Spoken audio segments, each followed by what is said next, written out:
हमारे चैनल में आप सभी ज्योतिष प्रेमियों का स्वागत है। जो ज्योतिष के ज्ञान को सीखना चाहते हैं उनके लिए आज हम एक ज्योतिष विषय पर एक वीडियो लेकर आए हैं। संतान का अभाव। संतान का अभाव बाधा का कारण। संतान का अभाव क्यों होता है? कौन कौन से ऐसे बाधाएं उसमें आ सकती हैं जिसके कारण संतान का में विलंब हो जाता है या देरी से होती है, या संतान में अनेक प्रकार की जो बाधाएं आती हैं उन बाधाओं का निवारण कैसे किया जाए, उस उपाय को लेकर के हम बात करेंगे। संतान का अभाव क्यों होता है? संतान के अभाव के कई कारण हो सकते हैं। मेडिकली समस्याएं भी हो सकती हैं और कई प्रकार के कारण होते हैं, लेकिन हम यहाँ पर एक विषय को लेकर आए हैं जिसके कारण संतान का अभाव और उसमें बाधाएं आ जाती हैं। उसका एक कारण है दोष का होना। जन्म पत्रिका में, कुंडली में कोई दोष के कारण संतान का अभाव बन जाता है। तो यह दोष आज हम पितृदोष के बारे में भी बात करते हैं। तो पितृदोष के कारण या पितृदोष का जो योग बनता है उसके कारण भी संतान का अभाव रहता है या विलंब होता है या उसमें बाधाएं आ जाती हैं। दूसरा है प्रेत दोष, प्रेत श्राप। यदि यह योग भी कुंडली में बन रहा हो पुरुष के या महिला की कुंडली में, तो इसके कारण भी संतान का अभाव देखा गया है। तीसरा इसमें है सर्पदोष।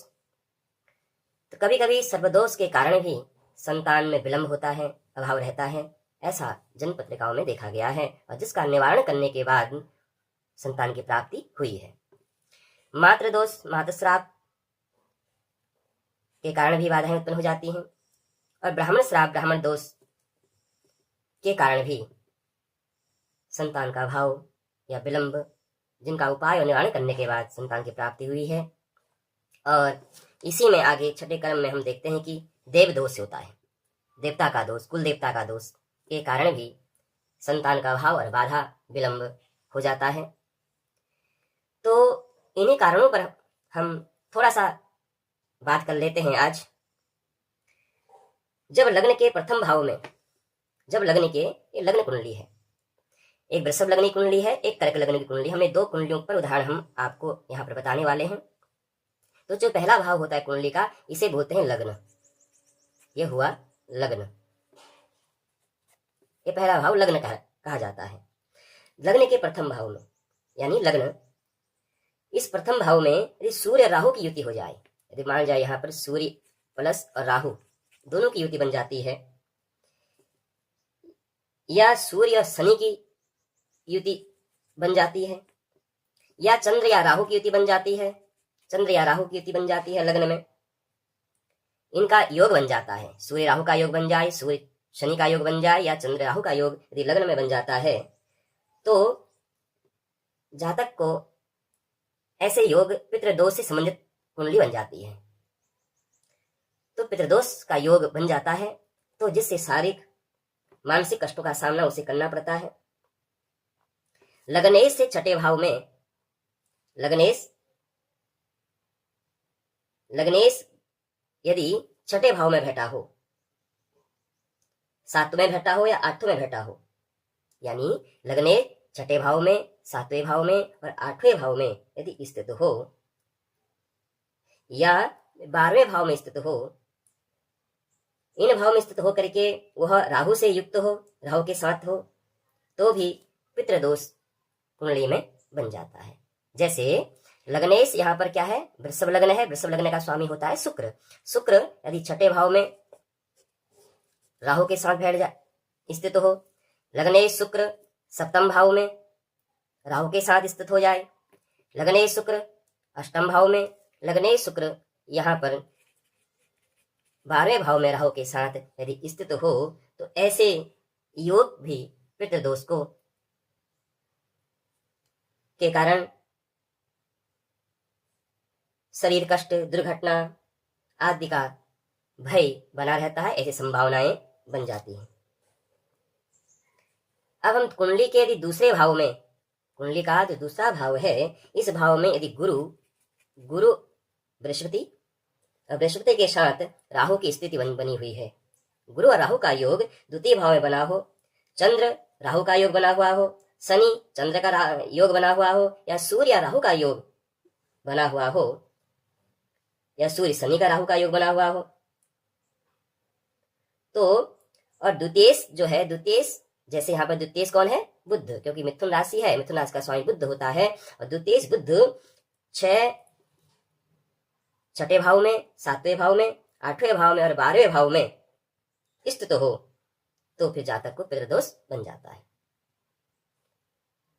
ऐसे स्थिति में भी पारिवारिक मतभेद हो जाता है, आय कम होने लगती है, खर्च अधिक होने लगते हैं, और आर्थिक स्थिति की संभावना बन जाती, परेशानियां होने लग जाती हैं, आर्थिक परेशानियां का सामना करना पड़ता है, अनेक प्रकार के शत्रुओं का भय हो जाता है, आदि आदि समस्याएं उत्पन्न हो जाती हैं।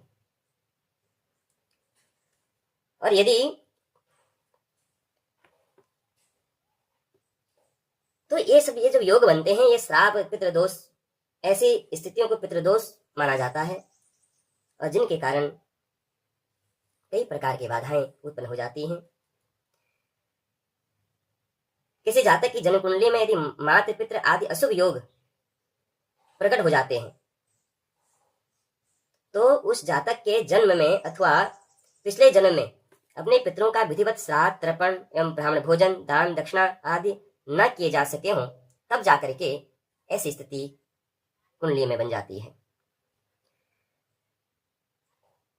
अब प्रेत श्राप के कारण संतान का अभाव,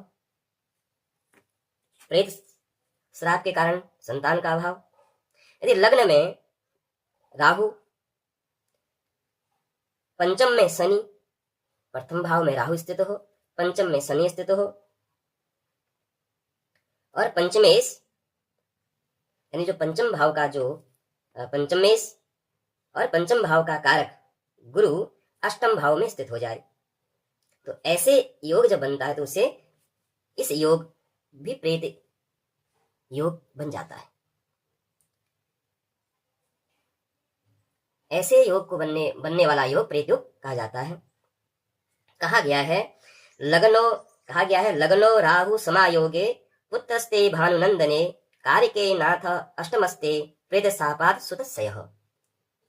इस प्रकार के योग से ही संतान का भाव होता है।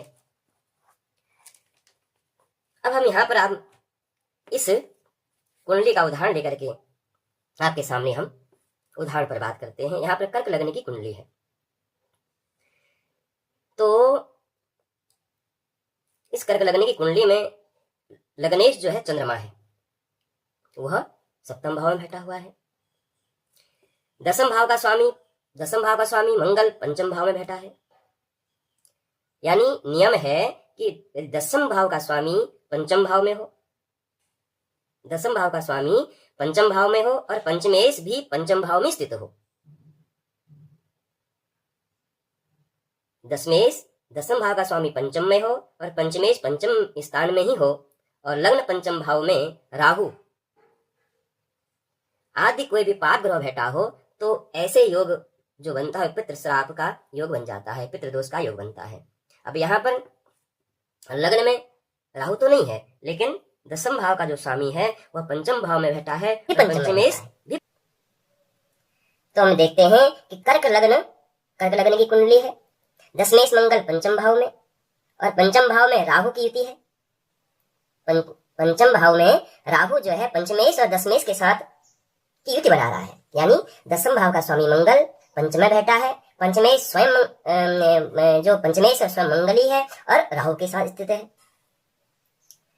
तो यहाँ यह पितृ दोष के कारण यह संतति सुख प्राप्त इसे नहीं हुआ, काफी समय तक संतान की प्राप्ति नहीं हो पाई। दसम भाव का दूसरा नियम हम देखते हैं, तो दसम भाव का जो स्वामी है वह मंगल और पंचमेश से युक्त है, और पंचम भाव में कोई अन्य यदि राहु के अलावा भी कोई कुरुग्रह बैठ जाता है तो भी पितृदोष पितृश्राप की उत्पत्ति हो जाती है, निर्माण हो जाता है। अगला हम नियम देखते हैं, नवम भाव में पाप ग्रह हो, पंचमें शनि से युक्त हो तो भी जो है पितृदोष की उत्पत्ति या पितृश्राप के कारण संतान में बाधा उत्पन्न हो जाती है।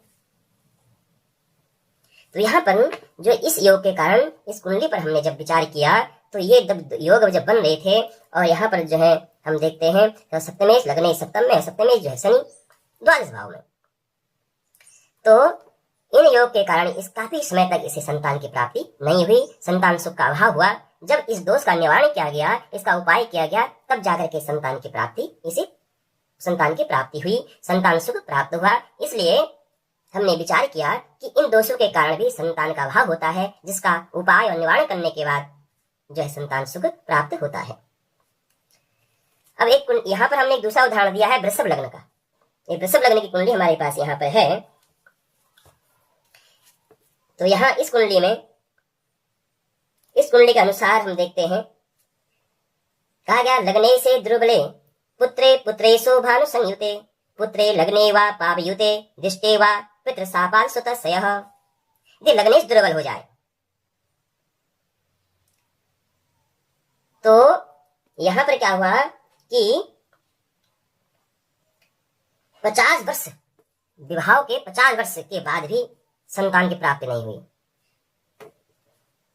इस जातक को विवाह के 50 वर्ष के बाद भी संतान का सुख प्राप्त नहीं हुआ, क्योंकि यहाँ देखा जाए यहाँ पर जो है लग्नेश शुक्र पंचम भाव में, लग्नेश शुक्र जो है पंचम भाव में बैठा हुआ है। अब हमने अभी आपको बताया था लगने से दुर्बले, लग्नेश से दुर्बल हो जाएगा। लग्नेश कौन है? शुक्र। शुक्र यहाँ छठे भाव का स्वामी भी है और शुक्र यहाँ जो है कन्या राशि में बैठा है पंचम में, और ये नीच का बैठा हुआ है, दुर्बल हो गया, कमजोर पड़ गया और नीचस्थ यहाँ पर होकर के बैठा हुआ है।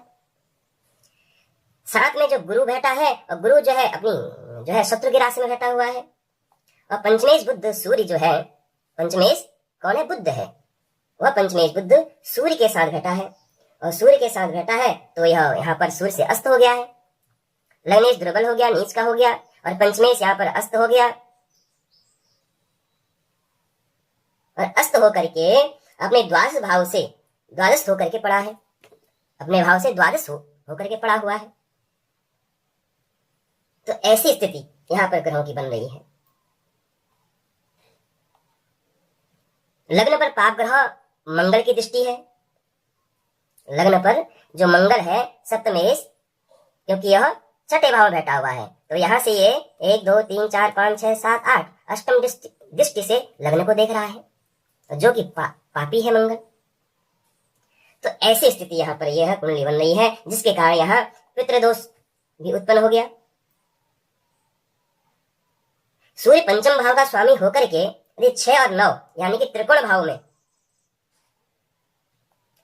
शनि या मंगल आदि पाप ग्रहों से युक्त हो तो भी पितृदोष के कारण पुत्र का, संतान का अभाव रहता है।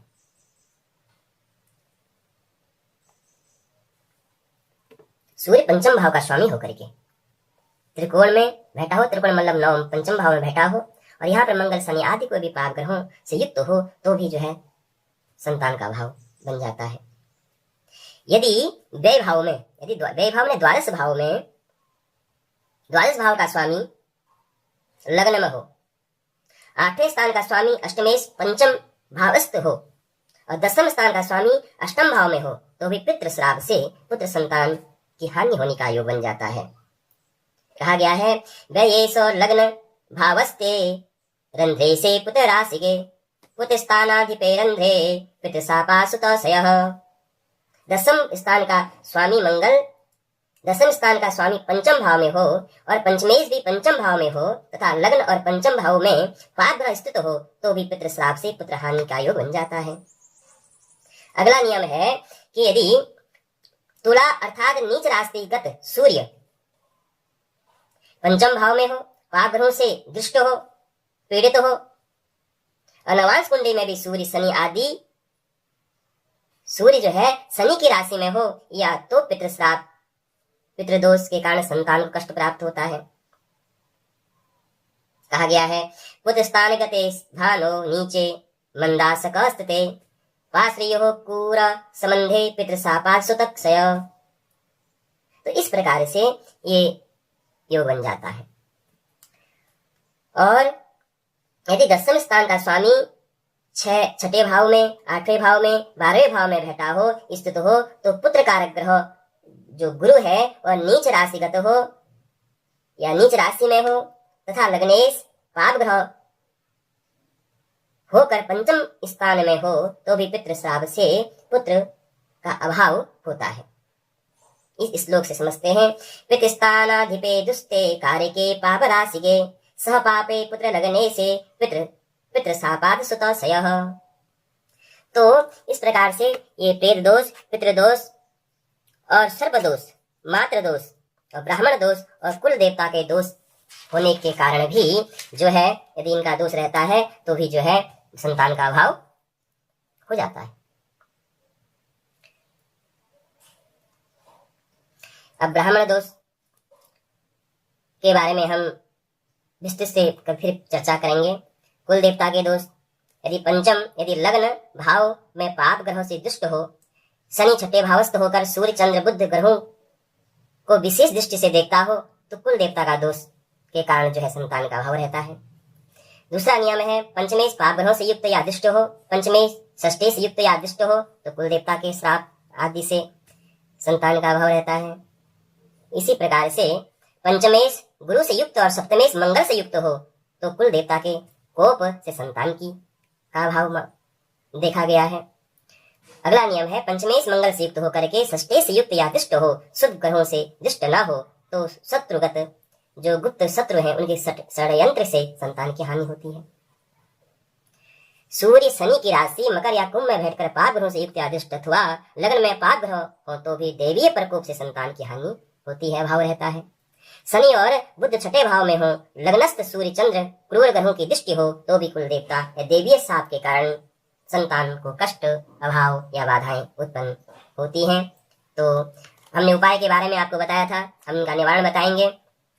तो उपाय में आपको यदि इस प्रकार का कोई दोष इसमें बन रहा हो, जिसे संतान का अभाव हो रहा हो या संतान में कोई विलंब हो रहा हो या कोई बाधा उत्पन्न हो जाती है, तो उसके लिए शुभ मुहूर्त मास महीने में जो है विधि पूर्वक व्रत का अनुष्ठान करना चाहिए। मंत्र आदि जप करने से विशेष कल्याणकारी होता है, शुभ होता है।